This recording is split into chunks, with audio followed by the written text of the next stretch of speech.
Bismillahirrahmanirrahim. Alhamdulillahirabbil alamin. Wassalatu wassalamu ala asyrafil anbiya'i wa imamil mursalin sayyidina wa habibina wa maulana Muhammadin wa ala alihi wa sahbihi ajma'in. Hasbunallahu wa ni'mal wakeel, ni'mal maula wa ni'man nasir, wa la haula wa la quwwata illa billahil aliyyil azim. Allahumma anfa'na bima 'allamtana wa 'allimna ma yanfa'una. Allahumma barik lana fi Rajab wa Sya'ban wa ballighna Ramadan bi rahmatika ya arhamar rahimin. Amin ya rabbal alamin. Alhamdulillah seluruh pengurus IKM Mushola Al-Masturiyah, Ketua IKM Bapak Adani, Koordinator Majelis Ilmu Bapak, seluruh para sesepuh, seluruh para tokoh masyarakat, Bapak Ibu, terkhusus dari jamaah Mushola Al-Muhajirin, dan akhir langkah peserta rombongan. Semoga kita semua senantiasa Allah sehatkan lahir batin kita, Allah tambah keberkahan hidup kita, Allah istiqomahkan kita di dalam kebaikan, dan telah wafatkan dalam keadaan husnul khotimah. Amin ya rabbal alamin. Alhamdulillah wa syukurillah, pada kesempatan malam hari ini kembali Allah kumpulkan kita di tempat yang paling mulia, yaitu majelis ilmu yang oleh Rasulullah disebut sebagai taman surga Allah. Dan syukur alhamdulillah kita sudah berada di bulan Sya'ban, Ramadan semakin dekat. Bu, senang nggak? Bapak senang nggak mau ketemu Ramadan? Senang ya? Semoga senangnya kita, cintanya kita Allah kuatkan. Jadi cintanya benar-benar cinta sejati, jangan kayak orang Solo, cinta terawih 3 malam dulu. Ada yang begitu? Puasa tidur mulu. Semoga dengan cinta itu Allah berikan kekuatan bisa menghidupkan bulan Ramadan dan mendapatkan seluruh kebaikan di dalamnya. Amin. Bapak Ibu yang dirahmati Allah, kita melanjutkan kajian Masyaallah Ibad masih pada Babul Musyari, dan kita sekarang masuk maqalah ke-9. Bismillahirrahmanirrahim. Wal maqalatu tasi'atu, maqalah atau ucapan nasihat yang ke-9. Qala ba'dul hukama, qala telah menyampaikan ba'dul hukama, sebagian ulama ahli hikmah, nasihatnya asyratu fisali, ada 10 kondisi, 10 keadaan atau 10 sikap yang Allahu subhanahu wa ta'ala, yang mana Allah sangat murka kepada 10 sikap tersebut. Maka sikap ini jangan sampai ada dalam diri kita, karena Allah pasti marah, pasti Allah murka. Min asyrati anfusin, yang mana 10 sikap tersebut adalah bagian dari 10 nafsu, 10 nafsu yang ada dalam diri manusia. Jadi sifat jeleknya nafsu itu banyak, dan 10 ini yang mengundang murka Allah, dan 10 ini yang kita hindari betul. 10 itu apa? Yang pertama, al-bukhlu minal anbiya, yaitu sifat atau sikap pelit minal anbiya yang datangnya dari orang-orang kaya. Orang kaya kok pelit, jadi musuhnya Allah. Jelas Pak? Tidak kekasih. Dikasih keluasan rezeki oleh Allah, dikasih kemudahan mencari rezeki oleh Allah, gampang dia jadi penerima. Tapi pelitnya luar biasa. Hartanya banyak, pelit. Kata dia lebih baik basi daripada dikasihkan orang. Saking pelitnya. Orang begitu jadi musuh. Dari zaman dulu orang yang pelit pasti akan dibinasakan oleh Allah. Dari zaman Nabi Musa ada namanya Qarun, kaya tapi pelit, Allah binasakan. Zamannya Nabi Muhammad juga ada namanya Sakrabah, kaya karbonnya banyak tapi pelit, Allah binasakan. Oleh karena itu sekarang juga sama, hukum Allah masih berlaku. Siapa yang Allah luaskan rezekinya, kok pelit, siap-siap menjadi musuhnya Allah. Kalau tidak segera bertaubat, siap-siap dibinasakan Allah. Enggak mati, enggak bawa iman. Ini yang bahaya. Mati enggak bawa iman. Dan ini Pak, Bapak bisa belajar itu. Bapak bisa amati orang kaya, ibadah enggak, dermawan juga pasti hancur Pak. Kehidupan dia pasti hancur. Rumah tangganya hancur, anaknya juga kaya-kaya, lucu-lucunya akan disiksa Allah di dunia, di akhirat lanjut lagi siksanya. Makanya kita sadar Pak, bahwa setiap harta itu titipan Allah. Setiap harta yang kita miliki, yang diberikan Allah itu pasti ada hak orang lain di situ. Ada hak fakir miskin, ada hak janda lemah, yang tua atau lemah itu punya hak di situ Pak.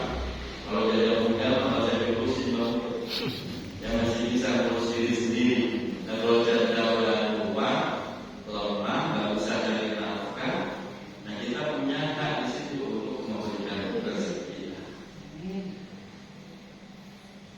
Itu yang kaya ini muslim Allah, apalagi orang miskin, udah miskin, pelit banyak. Komit jadinya. Ada nggak orang miskin komit? Orang miskin tapi pelit? Ada. Memang rata-rata begitu kan? Dia berpikir begini, bahwa makan sendiri aja kurangnya, bagaimana berbagi ya? Dia pelit. Udah miskin pelit tuh, tambah parah nasibnya. Orang kaya aja jadi musuh Allah, apalagi miskin pelit, tambah bawah dulu. Makanya biar tidak jadi musuhnya Allah, jadilah orang yang mau berbagi sesuai kemampuan mestinya Pak, sesuai kemampuan. Jangan pernah menolak orang yang meminta. Kalau ada orang datang ke rumah kita meminta, berikan sesuai kemampuan. Pengemis, pengamen, jangan ditolak. Jangan pernah bilang saya lakunya. Jangan, itu namanya nyumpahi diri. Benar-benar tak punya. Kan sering orang ngomong begitu karena selama pengamen atau gimana, nggak ada Bang. Udah nyumpahi diri sendiri. Bagi Pak, nggak ada receh, gede juga boleh. Bagi saya ya udah apa yang ada di rumah, mungkin pisang 1 biji atau 2 biji Pak. Saya kalau nggak ada receh, pengamen saya bagi rokok Pak. Kalau pengamennya 2, saya bagi sebatang. Ya lumayan, di Samsu sebatang berapa duit? Atau baru nilainya dia juga rokok. Yang penting dia tidak pulang dengan rokok kosong. Jangan sampai dia nggak saja pelit. Kalau sampai pelit, kok jadi benci sama saya. Itu yang saya khawatirkan. Maka saya selalu pesankan anak-anak saya, kalau ada orang datang, baik. Orang awalnya dagangan saya itu punya langganan itu mak-mak. Ke rumah saya bawa keripik, opak, gitu ya. Ya, kita walaupun nggak butuh, tetap kita beli Pak. Saya nggak tega udah muter dari kampung katanya belum ada penglaris biasa. Ya sudah beli. Walaupun kita nggak butuh,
miskin tapi tidak mau mendekat sama Allah, itu sombongnya nyata. Udah tahu miskin tapi nggak mau sholat, ada? Itu sombongnya nyata. Kalau orang kaya nyombong, yang disombongin orang-orang, dipamerin, disombongin, itu orang-orang. Tapi orang miskin nyombong, yang disombongin itu Allah langsung. Dia miskin malah nggak mau sholat, kan sombong. Sombong ke siapa? Langsung Allah. Maka lebih parah derajatnya. Lebih parah. Udah miskin nggak mau sholat kan berarti nggak butuh Allah. Nah ini sombongnya nyata. Kalau orang kaya mending dia nyombongnya paling kok tetangganya kan gitu. Tapi kalau orang miskin nggak mau sholat, nggak mau ibadah, kan sombong banget. Maka Allah membenci. Ada dua kali sengsara. Nah, makanya ini biar kita paham, harusnya kalau kita merasa miskin nih, kita harus semakin rajin deketin Allah dengan cara melakukan kebaikan. Kalau enggak ya sombong. Nah ini yang dimaksud. Jadi ketika seorang miskin mau menjauh dari Allah, dia akan mengalami dua kesengsaraan di dunia dan akhirat, dan itu menjadi musuh Allah. Makanya Bu, Ibu kaya apa sih? Ya tapi jangan pentingnya itu Pak. Kita ditakdir Allah jadi orang kaya atau jadi orang miskin, kita udah takdir. Yang penting jangan sombong, jangan pelit. Yang penting itu selama itu kita hindari, kita tetap disayang Allah dengan cara yang tidak pernah kita duga-duga. Banyak kisah nyata. Bapaknya itu seorang pemulung, Pak. Karena ini zaman saja di Jemblongan, Pak. Ibunya itu jualan ya kayak semacam kopi rencengan gitu loh, Pak. Dia naik sepeda jualan kopinya. Tapi dia sabar, dia tetap jalan sholat, waktunya ngaji. Saya dari sana itu 2 minggu sekali ngaji terus. Subhanallah, dia punya anak 3-3-nya, bisa kuliah semua, gratis semua. Alhamdulillah. Sekarang yang anak pertama itu sudah jadi pegawai negeri Pak di Depok. Begitu cara Allah membalas kebaikan hamba. Yang penting jangan sombong pada Allah, jangan pelit, pasti disayang Allah. Nah caranya yang ini, cara Allah sayang sama hambanya itu di luar juga. Memang kondisinya kelihatannya ekonomi lemah, tapi dia konsisten, hamba yang taat, Allah kasih sayang lewat anak. 3-3-nya kuliah tetap gratis, yang satu jadi pegawai negeri, yang kedua ini sebentar lagi wisuda, itu pun sudah mendapatkan tawaran kerja sebuah perusahaan di Jakarta, belum lulus pada. Makanya kita nggak usah mikir kaya atau miskin, yang penting jangan sombong, jangan pelit. Tetap bisa. Selanjutnya, sikap ketiga yang dibenci Allah dan bakal jadi musuhnya Allah. Waktu ma'u minal ulama'i, yaitu sikap tomak. Tomak itu apa? Berharap dibagi orang. Itu tomak namanya. Kalau berharap dibagi Allah itu roja. Kalau roja cakep, kita berharapnya kepada Allah. Tapi kalau tomak, berharap dibagi orang itu jelek. At-toma'u, sikap tomak minal ulama'i yang muncul dari para ulama, itu jelek banget Pak. Kenapa? Ya jelek, masa ulama ngarep sih. Kayak begini nih saya ngaji, saya nggak ngarep bangun ini siapapun dari dia, saya nggak ngarep. Salah satu buktinya saya nggak ngarep, saya itu kalau ngaji kemana-mana bawa rokok, kita saya isinya rokok Pak. Tujuannya apa? Biar saya nggak ngarep-ngarep dibagi.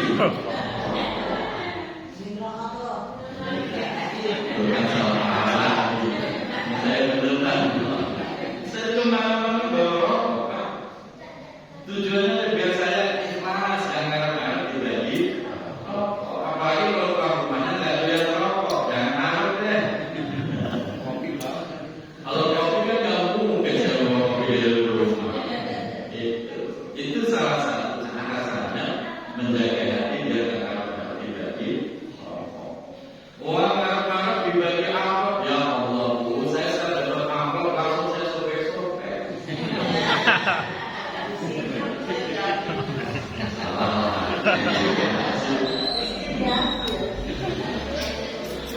Gak ada transaksi kita. Yang hubungin saya bahwa mungkin dari awal gak ada transaksi dia ngaji ya, nanti saya hafal sekian, gak ada.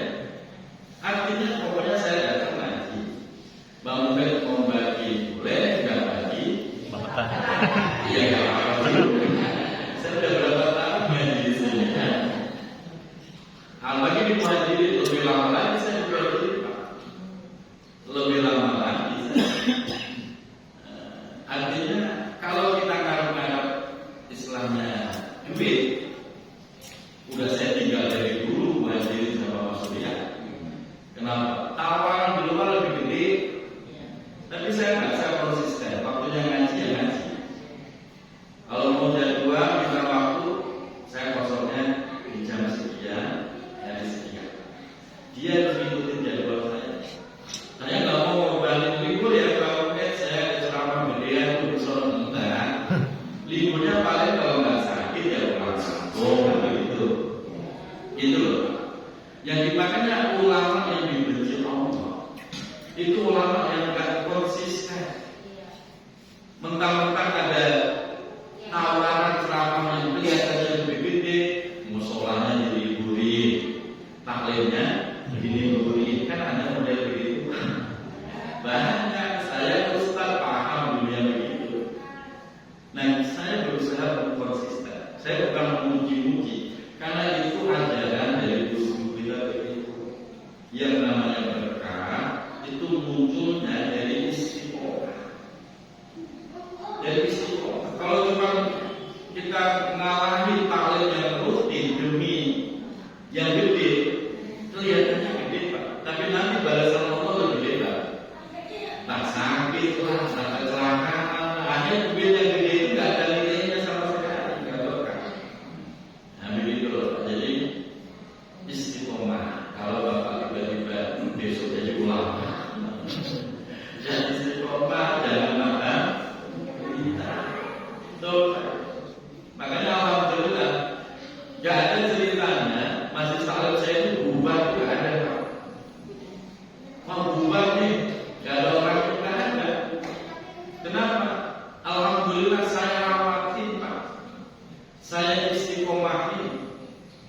Maka kadang-kadang tuh jamaah sampai mikir ini kiai kapan liburnya yang ngaji dulu.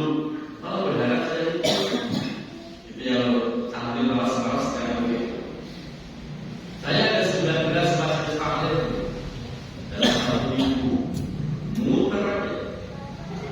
Saya tahu ada yang ingin hujan-hujan, yang ingin selama masih bisa pakai bajunya, ada ini. Nyari apa? Saya cuma nyari Allah semua Allah itu. Itu kita itu kalau nggak nyari ridhonya Allah rugi. Rugi lah, cuma dapat apa sih? Dapat teh. Banyak makan kalau ada gitu. Kalau nggak ada, ayo pulang. Itu ulama dibenci Allah. Gimana kalau orang lain yang bukan ulama tolak, tetap dibenci Allah?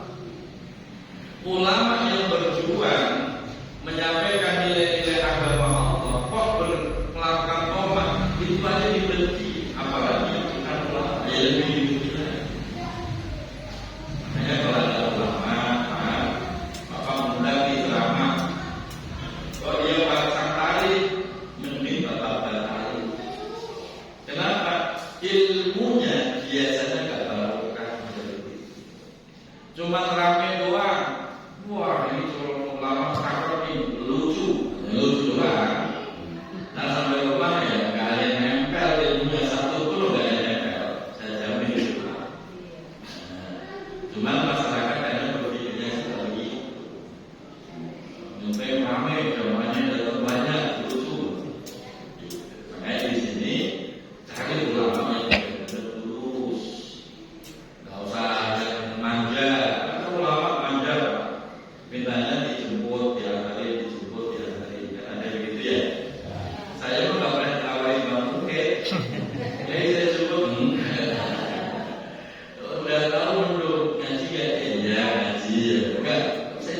Enggak. Dan saya memang gak senang dijemput Pak.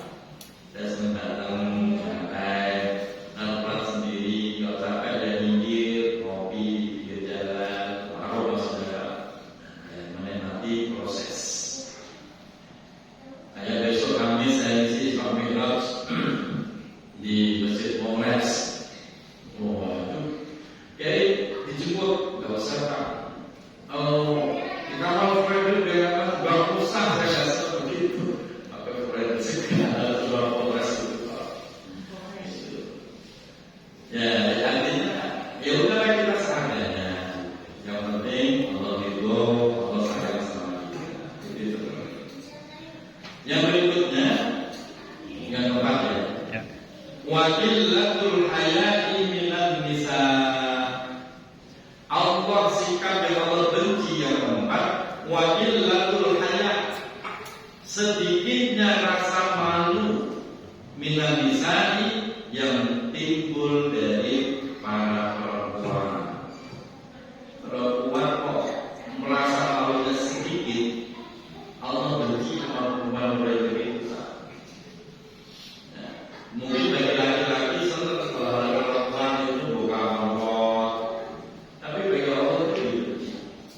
Makanya Bu, anak remaja kita, ya, perempuan anak kita itu dijaga betul. Maksudnya gini, bapaknya rajin ibadah, ibunya rajin. Cuma di rumah itu ada satu anak perempuan yang suka buka aurat karena rasa malunya sedikit. Itu yang menyebabkan Allah menurunkan murka di rumah tangga itu. Kadang-kadang orang kan begitu. Ya saya udah berusaha rajin, istri udah rajin, yang ngaji, ya sholat, ya tahajud, tapi ujian luar biasa gak ada berhentinya kayaknya. Kenapa? Saya bilang coba cek. Yang perlu dicek satu, makan minumnya atau rezekinya kamu dapatkan halal. Halal. Coba dicek lagi. Bagaimana keluarga yang tinggal di situ menjalankan perintah Allah atau ada yang melanggar perintah Allah? Kan itu kan bermasalah. Gara-gara karena satu yang buka aurat, semua kena buka aurat satu rumah itu. Makanya dihati-hati Pak. Walaupun kita udah rajin ibadah, rajin, cuma ada satu anak sholatnya dalam mampu itu bermasalah, dalam satu rumah itu bermasalah sebenarnya. Maka kita diperintahkan ku anfusaku wa ahliku. Itu kewajiban kita menjaga diri dan keluarga dari siksa api neraka. Artinya kalau ibadah jangan sendirian, istrinya diajak, anaknya diajak. Jangan bapak merasa itu yang penting saya rajin, tidak bisa. Di rumah itu ada orang yang melanggar, ya Allah buka itu rumah itu. Nanti bapak ibu bisa rasakan itu. Makanya perempuan yang tak punya malu itu menjadi musuhnya Allah. Bagaimana dengan laki-laki? Laki-laki sebenarnya sama. Cuma laki-laki kan auratnya berbeda dengan perempuan. Laki-laki cuma berusaha sampai dengkul, sampai lutut. Jadi umpamanya kok pakai celana kolor luas 3/4 dan susuk itu udah aman. Kalau perempuan kan harus tutup semua, lainnya enggak. Udah mak-mak masih pakai kolor. Ada. Kalau pas lagi ngaji mah kayak ustazah semua. Begitu di rumah, Masya Allah, kayaknya tak punya malu. Nah itu yang mengundang murkanya Allah. Yang kena murka bukan dia sendiri, satu rumah yang tinggal bareng sama dia kena semua Pak.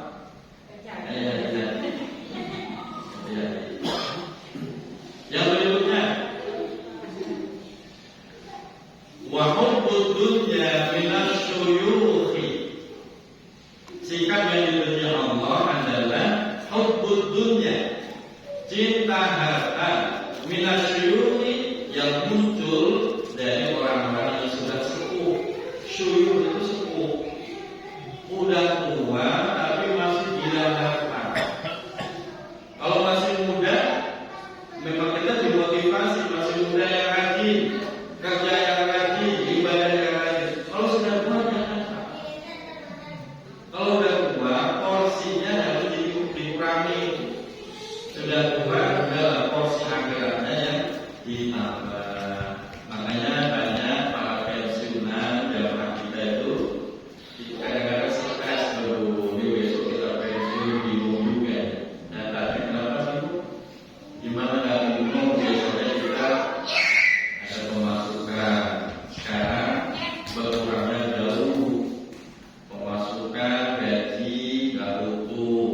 Dulu ada tunjangan ini itu hilang, bingung.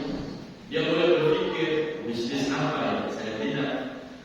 Dipensiunkan itu tujuannya biar istirahat. Jadi kalau saya berpikir mau bisnis apa, justru porsi ibadahnya yang ditambah. Lalu udah tua kok malah pakai usaha macam-macam, nanti ibadahnya jadi hilang, gitu. Makanya saya sering bilang ke teman-teman jamaah, kalau mau ngutanglah sebelum usiamu 40 tahun.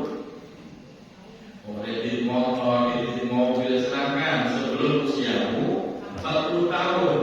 Kalau udah 40 tahun ke sono, usahakan jangan utang. Kenapa? Masa produktif seseorang itu menurun pas udah 40 tahun ke sana. Ada ini udah 60 tahun udah pakai ngambil mobil lagi. Bayar cicilannya di atas 5 juta sebulan. Dia usia udah 60, pemasukan gak jelas, kan nekat gitu orang. Makanya jangan. Tapi kalau masih usia produktif, masih belum 40, mau sebagainya, ya silakan kerja keras. Kalau udah sepuh, semampunya. Kalau kita terlalu rakus dengan dunia di usia yang tua, justru dibenci oleh Allah. Semampunya saja, sebisanya, waktunya sholat, waktunya ngaji, kalau sampai kacau berburu segala, sampai ngorbanin sholat, ngorbanin ngaji, jadi musuhnya Allah. Begitu Pak. Alhamdulillah itu doa yang selalu saya panjatkan. Semoga usia 40 jangan sampai punya utang. Itu saya hitung tuh saat saya usia 40, alhamdulillah bersih, nggak punya utang saya Pak.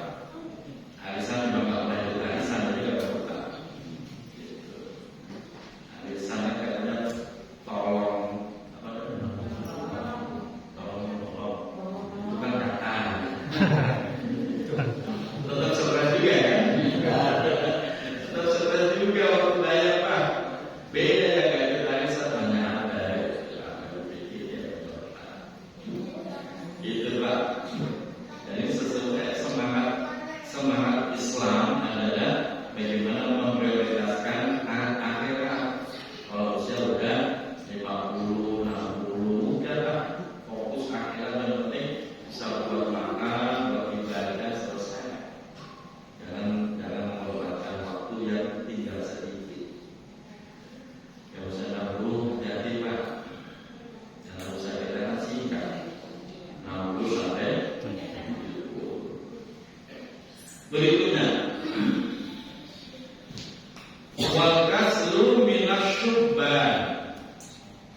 Wal kaslu, sikap yang dibenci Allah, malas, minasyubban, yang datangnya dari anak muda.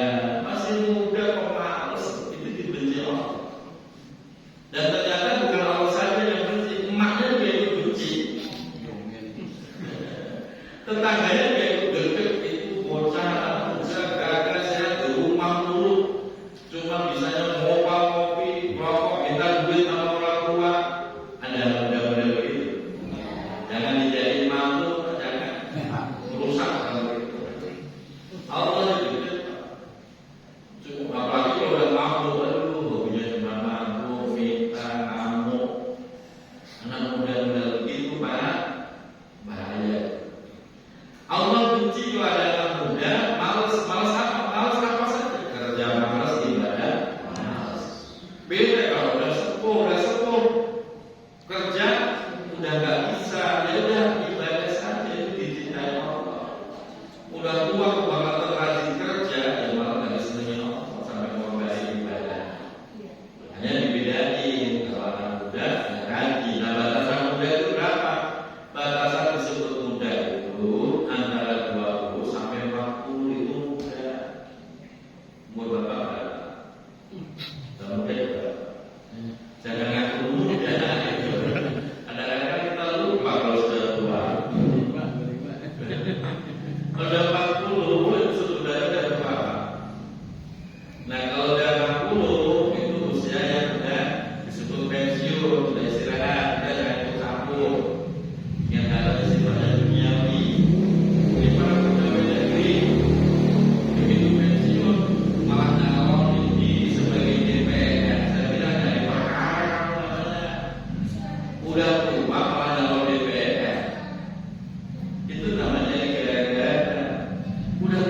muda, nikmatin masa tua, tabungan yang ada dipakai, nggak usah kayak hidupnya diubah, gitu. Jadi banyak jamaah kita yang tahun ini pada pensiun juga. Nah, makanya ini nggak usah ngomong masih ragus dengan kata jabatan, nggak usah. Istirahat, nikmatin masa tua, menunggu menjemput kematian yang indah, husnul khotimah. Begitu saja. Selanjutnya,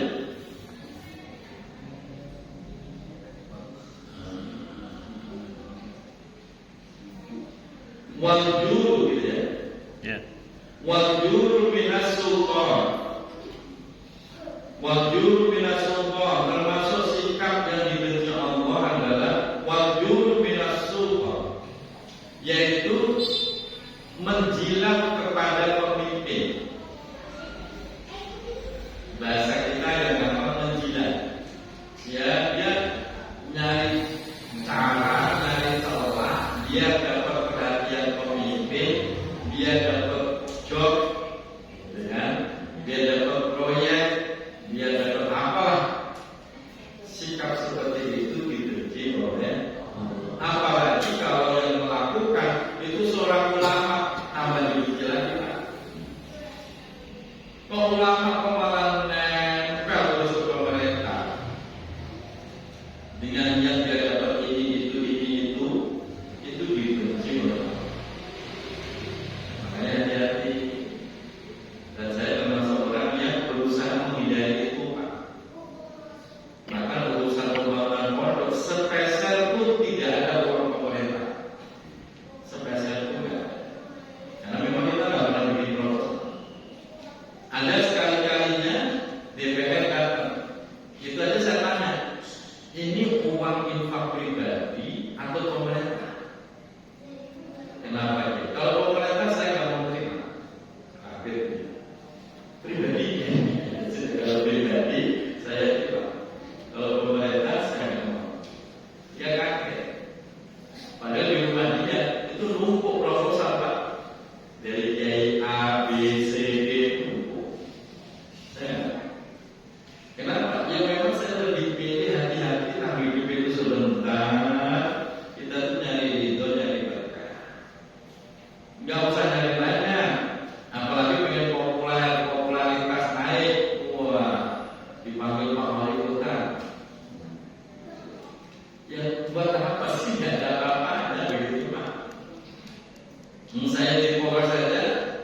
Tadinya saya tuh punya jadwal seminggu sekali, Pak. Senin siang di sana. Oh, ini saya nggak mau lagi diperlakukan. Saya bilang saya nggak bisa lagi, Pak, silakan dari ustaz lain. Itu kalau bagi ustaz, keren banget, Pak, menaikkan popularitas, punya jadwal di Polres rutin.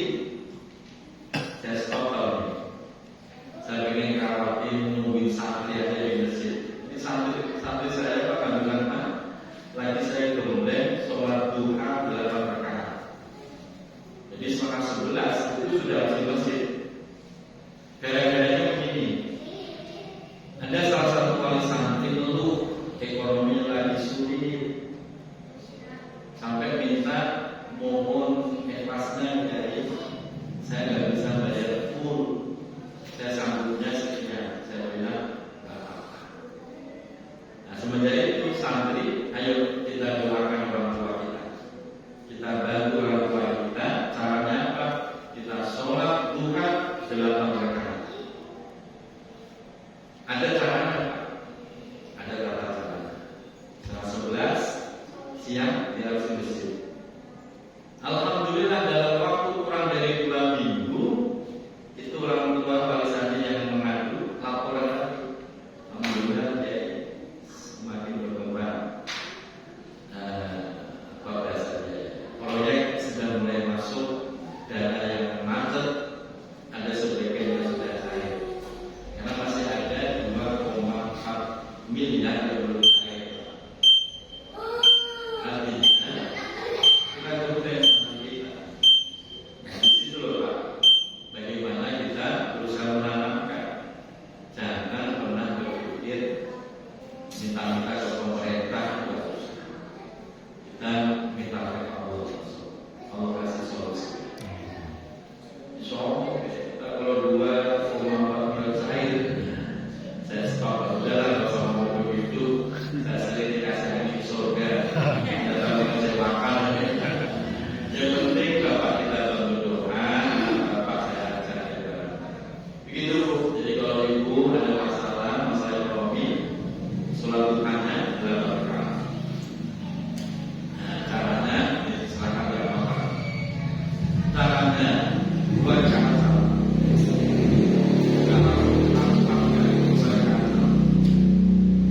Surah yang dibaca bukan Asy-Syams, bukan Al-Qur'an, tapi surah Al-Ikhlas. Rakaat pertama Al-Ikhlas, rakaat kedua. Begitu lagi. Nanti salah begitu terus. Al-Ikhlas terus. Kalau sudah rakaat. Insya Allah Allah berikan kemudahan rezeki yang luar biasa derasnya dari Allah Subhanahu wa Ta'ala. Ringan, yang susah kan istimewa.